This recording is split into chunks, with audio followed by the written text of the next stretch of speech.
Last பார்ட்ல நம்ம psycho hero பத்தி எதுவுமே தெரியாத அந்த பொண்ணு அவனை நினைச்சு கனவு கண்டுட்டு இருக்கா. அது மட்டும் இல்லாம அவனோட போட்டோ வச்சுக்கிட்டு, நீங்க ஏன் இப்படி சடனா கோவப்படுறீங்க மாறுறீங்கன்னு எனக்கு ஒன்றும் புரியல. ஆனா நான் வந்து உங்களை நான் மாத்திடுவேன். அது மட்டும் இல்லாம ஜான்வி உங்களை விட்டு போனதுனாலதான் இப்ப எனக்கு அந்த இடம் கிடைச்சிருக்கு. நான் மிஸ்ஸஸ் டூப்ராயெல்லாம் மாறிடுவேன். அதுக்கப்புறம் அந்த வீடும் எனக்கு தான் சொந்தம். அந்த வீட்டுல இருக்கிற நகை நட்டு எல்லாமே எனக்கு தான் சொந்தம். ஜான்வியோட எல்லா பொருளும் எனக்கு தான் சொந்தம் அப்படிங்கிற மாதிரிலாம் பேசிட்டு இருக்கா. அப்ப கரெக்டா அவனும் ஃபோன் பண்ணி, எனக்கு கொஞ்சம் வேலை இருந்துச்சு, அதனால தான் நான் உன்னை அனுப்பிட்டேன். சரி நீ இப்ப கிளம்பி வா, உனக்கு நான் சர்ப்ரைஸ் பண்றேன்னு சொல்லியிருந்தேன்ல, வீட்டுக்கு வா அப்படின்னு சொல்லிட்டு கூப்பிடுறான். சரின்னா அவளும் ஓகே சார் அப்படின்னு சொல்லிட்டு கிளம்பி போறான். இந்த பக்கம் நம்ம ஹீரோயினும் என்னதான் ஒரு நிம்மதியான இடத்துல செட்டில் ஆனாலும் அவன் நடந்ததை பத்திலாம் யோசிச்சுட்டு இருக்கா. பழசை பத்தி யோசிச்சுட்டு அதெல்லாம் நினைச்சு பார்த்துட்டு அழுதுட்டு இருக்கா. அப்பதான் கரெக்டா அந்த பொம்பளையும் வந்து கூப்பிட வராங்க. பட் இவ அப்படி அழுதுட்டு இருக்கிறத பார்த்துட்டு அங்க இருந்து போயிடுறாங்க. நேரா நம்ம ஹீரோவை தேடி தான் வராங்க. அவன் கேட்கறான், இந்த மாதிரி அந்த பொண்ணு எப்படி இருக்கா, இப்ப நல்லா இருக்காளா அப்படின்னு சொல்லிட்டு கேட்டா அவ ரொம்ப பயந்து போயிருக்கா. அவ அழுதுட்டேவும் இருக்கா. அது மட்டும் இல்லாம அவகிட்ட நான் பேசத்தான் போனேன், அதனாலதான் நான் வந்துட்டேன் அப்படின்னு சொல்லிட்டு இருக்காங்க. சரி நான் போய் பேசவா அப்படின்னு சொல்லிட்டு கேட்டா, இல்ல சியா யாருக்கிட்டயுமே பேச தயாரா இல்ல இப்போதைக்கும், அவ ரொம்ப பயந்து போயிருக்கா அப்படிங்கிற மாதிரிலாம் சொல்லிட்டு இருக்காங்க. அப்பதான் நம்ம ஹீரோக்கு தெரியுது அவ பேரு சியா அப்படின்னு. எங்க இந்த பொண்ணு கிளம்பி வீட்டுக்கும் வந்துட்டா போல. பட் உள்ள போறதுக்கு முன்னாடி அவ சரி பண்ணிட்டு இருக்கா. ஜான்வியோட புடவை கட்டிட்டு தான் வந்திருக்கா. ஜான்வி மாதிரியே நம்ம இருக்கணும், அப்பதான் அவரை பார்த்துட்டு அசந்து போயிடுவாரு அப்படிங்கிற மாதிரிலாம் யோசிச்சுட்டு உள்ள போறா. வீட்டுக்குள்ள வந்து பார்த்தா அவனை காணோம். விராஜ் விராஜ்ன்னு சொல்லிட்டு கூப்பிட்டுட்டே இருக்கா. அதுக்கப்புறம் பார்த்தா பின்னாடி யாரோ வர மாதிரி தெரியுது. சடனா திரும்பி பார்த்துட்டு இவ பயங்கரமான ஷாக் ரியாக்ஷன் கொடுத்துட்டு கத்திட்டு இருக்கா. அப்படி என்னத்த அவ பார்த்தா அப்படின்னா, அந்த பையன் தான் முகத்துல மாஸ்க போட்டுட்டு பயமுறுத்திட்டு வந்து நின்றுட்டு இருக்கான் பேய் மாதிரி. யார் நீங்க அப்படின்னு சொல்லிட்டு கேட்டா, நான் தான் விராஜ். நீ என்ன பார்த்து இவ்வளவு பயப்படுற அப்படின்னு சொல்லிட்டு கேட்டா, நான் உங்களை பார்த்து பயப்படல, நீங்க என்ன மாஸ்க் எல்லாம் போட்டிருக்கீங்க, அந்த மாஸ்கை பார்த்து தான் நான் பயந்துட்டேன் அப்படின்னு சொல்லிட்டு இருக்கா. நீங்க பாரு பிரியா, இந்த உலகத்துல எல்லாருமே முகமூடி போட்டு தான் வாழ்றாங்க, அதனால அவங்களோட உண்மையான முகம் எப்படி இருக்கும்னு யாருக்குமே தெரியாது அப்படிங்கிற மாதிரிலாம் சொல்லிட்டு, அங்க பாரு உனக்கான சர்ப்ரைஸ்ன்னு சொல்றான். அதுக்கப்புறம் அங்க போய் பார்த்தா நம்ம ஜான்வியோட எல்லா ஜுவல்ஸையுமே எடுத்து வச்சிருக்கான். இவளுக்கு தான் நகைனா ரொம்ப பிடிக்கும் இல்லையா, ஸோ அதெல்லாம் பார்த்துட்டு ஆச்சரியப்பட்டு, வா இதெல்லாம் பியூட்டிஃபுல்லா இருக்கு அப்படின்னு சொல்லிட்டு இருக்கா. இது எல்லாமே உனக்கு தான் அப்படின்னு சொல்றான். அந்த பக்கமா பார்த்தா அந்த பொண்ணோட போட்டோவையும் இவனோட போட்டோவையும் அப்படியே ஃப்ரேம் பண்ணி மாட்டி வச்சிருக்கான். அந்த இடத்துல நம்ம ஜான்வியோட போட்டோ தானே இருந்துச்சு. இப்போ அதை கழட்டிட்டு இதை மாட்டினதும் அப்படியே உணர்ச்சி வசப்பட்டு அப்படியே அவனை ஹக் பண்ணிட்டு இருக்கா. அவனும் அப்படியே ஒரு மாதிரியா வில்லத்தனமான ஒரு பார்வை பார்க்கறான். இதுக்கு என்ன அர்த்தம் அப்படிங்கிறது புரியல. அதே சமயம் இந்த பக்கம் நம்ம ஹீரோயினி அப்படியே அழுதழுது அப்படியே தூங்கிட்டா போல. அவளோட கண்ணில் இருக்கிற கண்ணீரை ஒரு பையன் வந்து துடைக்கிறான். உடனே நம்ம ஹீரோயின் எழுந்திரிச்சு பாக்குறா. எதிர்த்தாப்புல ஒரு பையன் நிக்கிறான்.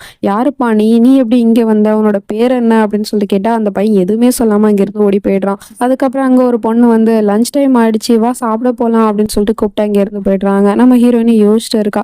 அதுக்கப்புறம் திடீர்னு என்ன நினைச்சான்னு தெரியல, விராஜ்க்கு எப்படி நம்ம இருக்கிற இடம் தெரிஞ்சிச்சு, அவன் ஃபோன் பண்ணான். அப்போ நான் உயிரோட இருக்கிறதும் அவனுக்கு தெரிஞ்சிருக்கு அப்படின்னா இந்த ஊர்ல நான் இருக்கிறது சேஃப் கிடையாது, எப்படியும் அவன் என்னை தேடி வந்துருவான், நான் இப்பயே இங்க இருந்து கிளம்பி ஆகணும் அப்படின்னு சொல்லிட்டு அவளோட அந்த பேக் எல்லாம் எடுத்துட்டு அங்க இருந்து கிளம்பிடுறா. அப்படி இவ வெளியே போறது அங்க இருக்கிற யாரும் பார்த்தாங்களா பார்க்கலையா அப்படிங்கிறது தெரியல. அவங்க கண் பார்வைக்கு படாதபடி இவ படிக்க அங்க இருந்து வெளியே கிளம்பி போயிடுறா.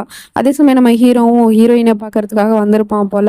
அங்க இருக்கிற அந்த ஆண்டி கிட்ட, அந்த பொண்ணு கிட்ட பேசுனீங்களா, இப்ப எப்படி இருக்கா அவ அப்படின்னு சொல்லிட்டு கேட்டா, நானுமே லஞ்சுக்கு வர சொன்னப்பா அவளை, பட் அவ இன்னுமே வரல, சரிவா போய் பார்க்கலாம் அப்படின்னு சொல்லிட்டு ரூமுக்கு போறாங்க. அங்க போய் பார்த்தா அவ அந்த ரூம்லயே இல்ல, அவளோட திங்ஸை எடுத்துட்டு தான் போயிருக்கா. இது எல்லாத்தையும் நம்ம ஹீரோ கிட்ட வந்து சொல்லிட்டு இருக்காங்க. அவ அந்த ரூம்லயே காணப்பா, அது மட்டும் இல்லாம அவளோட திங்ஸையும் எடுத்துட்டு போயிட்டா அப்படின்னு சொன்னதுமே நம்ம ஹீரோ அவளை தேடி அங்க இருந்து ஓடி வந்துட்டு இருக்கான். வெளியே வந்து வாட்ச்மேன் கிட்ட, இப்ப இங்க இருந்து ஒரு பொண்ணு போனாலா, அவ கையில எதுவும் பேக் வச்சுட்டு போனாலா, நீங்க அவளை பாத்தீங்களா அப்படின்னு சொல்லி கேட்டா, அந்த பொண்ணா இப்பதான் 2 நிமிஷத்துக்கு முன்னாடி இங்க இருந்து போனா அப்படிங்கிற மாதிரி சொன்னதும் அப்படியே அந்த பக்கமா போயிட்டு இருக்கான். அந்த வெயில்ல அப்படியே அவளை தேடி ஓடிட்டு இருக்கா. வேர்த்து விறுவிறுத்து போயிட்டான். அதுக்கப்புறம் பார்த்தா தூரத்துல அவ பயந்து பயந்து அங்க இருந்து போயிட்டு இருக்கா. ஒரு வழியா கண்டுபிடிச்சிட்டான். அதுக்கப்புறம் அங்க இருந்து வேகமா ஓடி போய் அவகிட்ட போய் நின்னுக்கிட்டு, பரவாயில்லையே வாக்கிங் போறீங்களா, நல்ல விஷயம் தான் வாக்கிங் போறது, ஆனா மார்னிங் தானே வாக்கிங் போவாங்க, நீங்க என்ன உச்சி வெயில்ல வாக்கிங் போறீங்க அப்படின்னு சொல்லிட்டு அப்படியே அவகிட்ட பேச்சு கொடுத்து அவ எதுவுமே சொல்ல மாட்டேங்கிறா. அவனை பார்த்து பயந்துகிட்டே போயிட்டு இருக்கா. உடனே இவனும், இங்க பாருங்க உங்களுக்கு என்ன பிரச்சனை அப்படிங்கிறது எனக்கு தெரியாது, ஆனா இப்ப எதுக்காக நீங்க இருக்கிற இடத்த விட்டு வெளியே வந்தீங்க, அதை விட சேஃபான இடம் உங்களுக்கு எதுவும் கிடையாது, வாங்க போலாம் அப்படின்னு சொல்லிட்டு கூப்பிட்டுட்டு இருக்கா. எங்க கூப்பிடுறீங்க என்ன அப்படின்னு சொல்லிட்டு கேட்டா, அதான் ஆசிரமத்துக்கு தான் கூப்பிடுறேன், அங்கிருந்தானே நீங்க வெளியே வந்தீங்க, அங்கதான் கூப்பிடுறேன் அப்படின்னு சொல்லிட்டு கூப்பிட்டுட்டு இருக்கான். நான்லாம் வரலன்னு சொல்றா. இங்க பாருங்க உங்களுக்கு ஏதோ ஒரு பிரச்சனை இருக்கு, ஆனா நீங்க அந்த பிரச்சனையை மட்டுமே பெருசா பார்க்காதீங்க, இந்த உலகம் பெருசு, அதனால நீங்க யாரை கண்டும் எதை கண்டும் பயப்படாதீங்க, நான் தான் பார்த்தனே, நீங்க ஒரு தடவை தைரியமா அந்த ரவுடி பையில அடிச்சீங்களே, அப்புறம் எதுக்காக நீங்க பயப்படுறீங்க, உங்களுக்கு ஏதாவது ஒரு பிரச்சனை வந்துச்சுன்னா அது உங்களால சமாளிக்க முடியாதா என்ன, ஸோ கிளம்பி வாங்க ப்ளீஸ் அப்படிங்கிற மாதிரி கூப்பிட்டதும் அவளும் அங்க இருந்து போயிடுறா அவங்க கூட. இந்த பக்கம் அந்த பொண்ண உட்கார வச்சு சாப்பாடுலாம் போட்டுட்டு இருக்கான். அந்த பொண்ணும் சாப்பிட்டுட்டு இருக்கா. அப்ப திடீர்னு என்ன நினைச்சான்னு தெரியல. அங்கிருந்து ஒரு சேர் எடுத்துட்டு போய் ஓரமா வச்சு, "இங்க வா வந்து உட்காரு" அப்படின்னு சொல்லிட்டு அவள உட்கார வச்சுட்டு, "ஒரு கேம் விளையாடலாமா நம்ம?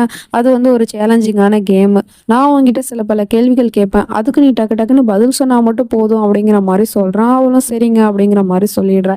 ஃபர்ஸ்ட் கேள்வி, "நீ என்ன எவ்ளோ காதலிக்கிற?" அப்படின்னு சொல்லிட்டு கேட்குறான். உடனே அவ அந்த பாச்சிய சாப்பிட சொன்னான்ல, அத நினைச்சு பார்த்துட்டு பதில் சொல்றதுக்கு கொஞ்சம் திக்கி திக்கிட்டு பேசிட்டு இருக்கா. "டைம் அப். டைம் முடிஞ்சிருச்சு. இதுக்கான பதில் நீ குடுக்கல. So out."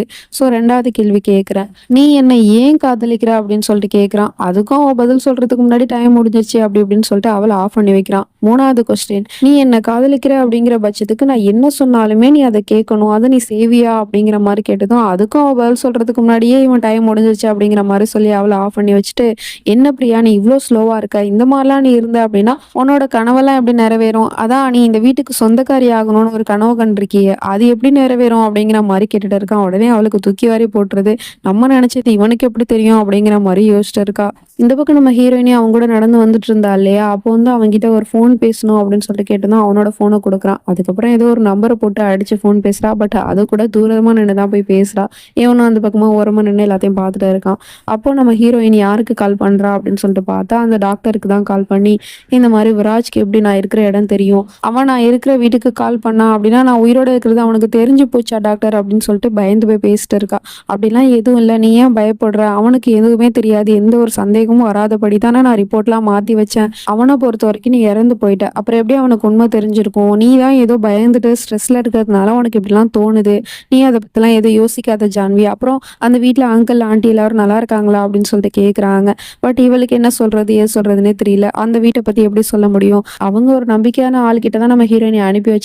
பட் அந்த வீட்ல இருக்கிறவங்க, அந்த ஆன்டி எதுவும் சொல்லக்கூடாது. அந்த அங்கிள் ரொம்ப மோசமானவரா இருக்கார் இல்லையா? ஸோ இந்த விஷயத்த பத்தி எப்படி சொல்றதுன்னு தெரியாம, "அதெல்லாம் எல்லாரும் நல்லா இருக்காங்க. அப்புறம் நானும் நல்லா இருக்கேன். இங்க வந்து என்னோட புது வாழ்க்கைய நான் வாழ ஆரம்பிச்சுட்டேன்." அப்படிங்கிற மாரிலாம் கண் கலங்கிக்கிட்டே பேசிட்டு இருக்கா. இதெல்லாம் தூரத்துல இருந்து நம்ம ஹீரோவும் பார்த்துட்டு, அப்படியே பக்கத்துல வந்து அவ அழுதுட்டு இருக்கிறத பார்த்துட்டு, இவனுக்குமே ஒரு செகண்ட் வருத்தமா தான் இருக்கு. பட் இவளுக்கு என்ன பிரச்சனை? ஏது பிரச்சனை? அப்படிங்கிறது மட்டும் இவனுக்கு தெரியல.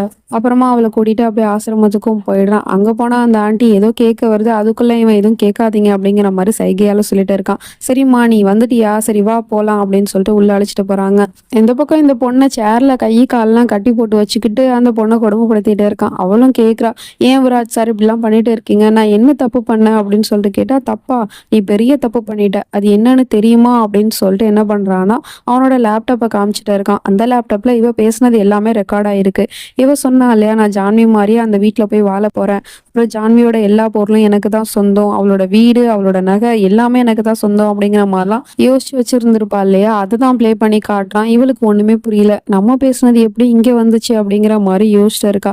"உனக்கு ஒண்ணும் புரியலல்ல? நீ போட்டு வச்ச திட்டம் எனக்கு எப்படி தெரியும் தானே யோசிக்கிற?" அப்படின்னு சொல்லிட்டு அவளோட நெக்லஸ புடுங்கி வச்சுக்கிட்டு, "இந்த விராஜ் டோபரால் உனக்கு ஒரு வரப்பிரசாதம் கொடுத்தான். அது என்னன்னு தெரியுமா?" அப்படின்னு சொல்லிட்டு அந்த நெக்லஸ் அவன் கழுத்துல மாட்டிக்கிட்டு, அந்த நெக்லஸ இப்ப காட்டுறான். அதுக்கு பின்னாடி இவன் ஒரு டிரான்ஸ்மிட்டர் வச்சிருக்கான். ஸோ அது மூலமா தான் எல்லாமே இவ பேசினது எல்லாமே அதுல ரெக்கார்ட் ஆகி இவன் கேட்டுட்டு இருந்திருக்கான் போல. "நீ என்ன ஜான்வியா மாறணும்னு நினைச்சிட்டு இருக்கியா? இங்க பாரு இவ தான் ஜான்வி. நல்லா க்ளோஸ் அப்ல பாரு. இவள மாரியா நீ இருக்கணும்னு நினைச்சிட்டு இருக்க? இங்க பாரு நீ ஜான்வி மாரி பேசுறதுனாலயோ, நீ ஜான்வி மாரி ட்ரெஸ் பண்ணிட்டு இருக்கிறதுனாலயோ, இல்ல நீ ஜான்வி மாரியே பாட்டு பாடுறதுனாலயோ மட்டும் நீ வந்து ஜான்வியா மாறிட முடியாது.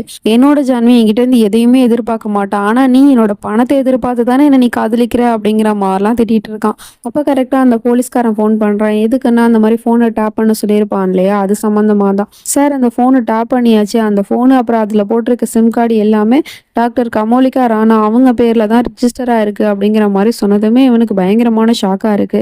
டாக்டரோட ஃபோனு எப்படி இங்க வந்துச்சு அப்படிங்கிற மாரி யோசிச்சுட்டு, "இங்க பாரு நீ இப்ப என்ன பண்றன்னா, உடனே அந்த கமோலிகா ராணாவோட ஃபோனெல்லாம் நீ டேப் பண்ணு. அந்த டாக்டர் யார் யார்கிட்டலாம் பேசினாலோ அவங்க எல்லாரோட டீட்டெயில்ஸும் எனக்கு வந்தாகணும்." அப்படிங்கிற மாரி ஃபோன கட் பண்ணிடுறான். அதுக்கு தோதா தான் இப்பதான் நம்ம ஹீரோயினி கால் பண்ணி வேற பேசியிருக்கா. என்ன ஆக போகுதுன்னு தெரியல. அதுக்கப்புறம் நம்ம ஹீரோயினியோட ஃபோட்டோவ பார்த்துக்கிட்டு அப்படியே அழுதுகிட்டே இருக்கான். "இங்க பாரு ஜான்வி, இந்த பொண்ண பார்த்தியா? இவ எவ்வளோ கேவலமான ஒரு பொண்ணா இருக்கா. நான் இவளுக்காக ஒரு இடத்த குடுக்கணும் அப்படின்னு சொல்லிட்டு பார்த்தா, அவ உன்னோட இடத்தையே பிடிக்க வரா. அது மட்டும் இல்லாம இவ சரியான பணத்தாசை புடிச்சவ. இவ அந்த பணத்துக்காக தான் என்ன காதலிக்கிறேன்னு வேற சொல்லியிருக்கா ஜான்வி. நீ போனதுனால பாரு எல்லாரும் என்னை ஏமாத்த பாக்குறாங்க. உன்ன மாதிரி என்னை யாரு காதலிக்க முடியும் ஜான்வி? நீ எதுக்காக ஜான்வி என்னை விட்டு போன அப்படிங்கிற மாதிரிலாம் பேசிட்டு இருக்கான். அப்ப அந்த பொண்ணு கத்திக்கிட்டே இருக்கா. வாயில வேற துணியை வச்சு கட்டியிருக்கான் இல்லையா? ஸோ பயங்கரமா கத்திட்டு இருக்கா. ஏதோ சொல்ல வரா போல. நீ இப்ப எதுக்கு கத்திட்டு இருக்க? வாயை மூடு பிரியா. நான் என்னோட ஜான்வி கிட்ட பேசிட்டு இருக்கனே, அது உனக்கு தெரியலையா? அப்படிங்கிற மாதிரிலாம் பேசிட்டு இருக்கான். ஆனா அந்த பொண்ணு ஏதோ சொல்ல வரா போல. காலு கீழெல்லாம் உதறுது. அப்படியே அவ அழுகிறது இவனுக்கு டிஸ்டர்பன்ஸ் ஆகுது போல. வாயை மூடுன்னு சொன்னா கேட்க மாட்டே. பொண்ணு என்ன பண்ற பாரு அப்படின்னு சொல்லிட்டு அவளோட வாய்க்கட்டை அவுத்து விட்டுட்டு அவன் கையில ஒரு ஸ்டிக் வச்சிருப்பான் இல்லையா? அந்த ஸ்டிக்கை எடுத்துட்டு வந்து அப்படியே அவளை அடிக்கிறதுக்கு போறான். அதுக்குள்ள அவர் உண்மையை சொல்லிடுறா. ஜான்வி உயிரோடு தான் இருக்கா அப்படின்னு சொல்லிட்டு. உடனே இவனுக்கு பயங்கரமான ஷாக்கா இருக்கு. அப்புறம் இந்த பொண்ணுக்கு எப்படி நம்ம ஜான்வி பத்தி தெரியும்? அப்புறம் ஜான்வி உயிரோட இருக்கா அப்படிங்கிறது எப்படி தெரியும் அப்படிங்கிறதுலாம் தெரியல. வெயிட் பண்ணி தான் பார்க்கணும். நெக்ஸ்ட் நினைச்சு நம்ம அடுத்த பாட்டில் பார்த்து தெரிஞ்சுப்போம். அது வரைக்கும் பை ஃப்ரெண்ட்ஸ்.